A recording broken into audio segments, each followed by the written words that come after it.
ভাবতে পারেন নিজের আপন চাচিই হয়ে গেল খুনি, একটা নিষ্পাপ মেয়েকে শুধু প্রতিশোধের কারণে মেরে ফেলল, আর তারপর লাশ লুকিয়ে রাখল 1 দিন ধরে।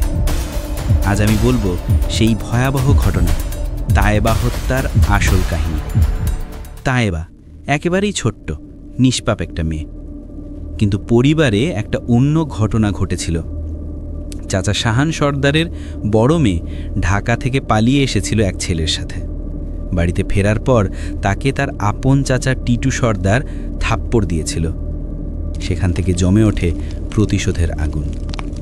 শাহান সর্দারের স্ত্রী আয়েশা, যিনি একজন স্কুল শিক্ষিকা, মনে মনে ঠিক করলেন, আমার মেয়েকে থাপ্পড় দিয়েছে, আমি ওদের মেয়ে তায়েবাকে শাস্তি দেব। তার প্রথম উদ্দেশ্য ছিল শুধু থাপ্পড় দেওয়া, কিন্তু সেই এক থাপ্পড়েই ঘটে গেল সর্বনাশ। যেইমাত্র আয়েশা তায়েবাকে জোরে থাপ্পড় দিলেন, তৎক্ষণাৎ তায়েবার কান দিয়ে রক্ত বের হতে শুরু করে।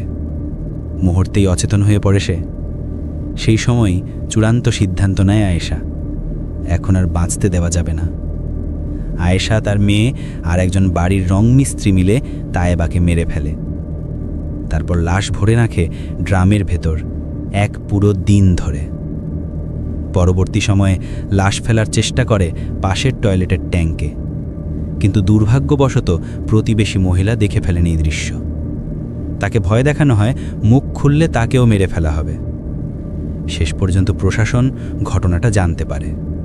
আয়েশা ও তার মেয়ে গ্রেফতার হয়। কিন্তু এখানেই শেষ নয়, শুরু হয় রাজনৈতিক প্রভাব, ধামাচাপা দেওয়ার চেষ্টা আর বিচার এড়িয়ে যাওয়ার খেলা। ভাবুন তো, একটা নিষ্পাপ শিশুকে শুধু প্রতিশোধের কারণে এভাবে কেড়ে নেওয়া হলো।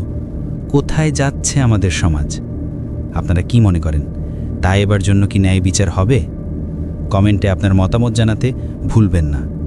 এমন অনেক অজানা ঘটনা আমাদের আশেপাশেই ঘটে, কিন্তু অনেক সময় কেউ তা বলে না।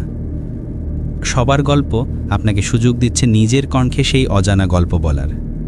হয়তো আপনার গল্প কারো চোখ খুলে দিতে পারে, কিংবা কাউকে রক্ষা করতে পারে। এখনই রেকর্ড করুন আপনার গল্প আর শেয়ার করুন আমাদের প্ল্যাটফর্মে, কারণ প্রতিটি গল্পই মূল্যবান।